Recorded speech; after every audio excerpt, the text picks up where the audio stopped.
ভালোবাসা ভালোবাসা ঠিক ততক্ষণই ভালো লাগে যতক্ষণ ভালোবাসার কথাটা দুজনের মাঝে প্রকাশ পায় না। ভালোবাসা কখনোই আমাদের মনে আঘাত করে না, আঘাত করে আমাদের অতিরিক্ত কিছু আশা। যেমন তাকে কি কখনো পাবো, সে কি অন্য কারো হয়ে যাবে। হ্যাঁ, এই ভাবনাগুলো যেন দুজনের মাঝে একটা দেওয়াল তৈরি করে দেয়। এমন ভাবনাগুলো যে ভালোবাসার মাঝে থাকে না, সেই ভালোবাসা কখনো হেরে যায় না, বরং জীবনের শেষ দিন পর্যন্ত টিকে থাকে জয়ী হয়ে। আর একটা কথা বলতে, ভালোবাসলেই যে জীবনসঙ্গী হতে হবে এমন কোনো কথাও নেই।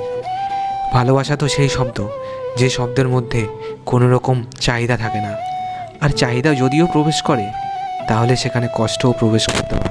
জীবনের প্রথম ভালোবাসাটাই না সত্যিকারের ভালোবাসা হয়, কারণ সেখানে কোনো চাহিদা থাকে না, থাকে শুধু ভালোবাসার মানুষটিকে এক পলক দেখার জন্য উত্তেজনা, থাকে শুধু ভালোবাসার মানুষটির সাথে একটু কথা বলার উত্তেজনা, আর থাকে ভালোবাসার মানুষটিকে খুশি রাখার হাজারো চিন্তা। তো বন্ধুরা, ভিডিওটা কেমন লাগলো অবশ্যই কমেন্টে জানাবে। আর এরকম আরও ভিডিও পেতে আমার চ্যানেলটা সাবস্ক্রাইব করে দাও, আর পাশে থাকা বেল আইকনটি অল করে যাও, যাতে নতুন ভিডিও ছাড়লে তোমাদের কাছে নোটিফিকেশনটা পৌঁছে যায়।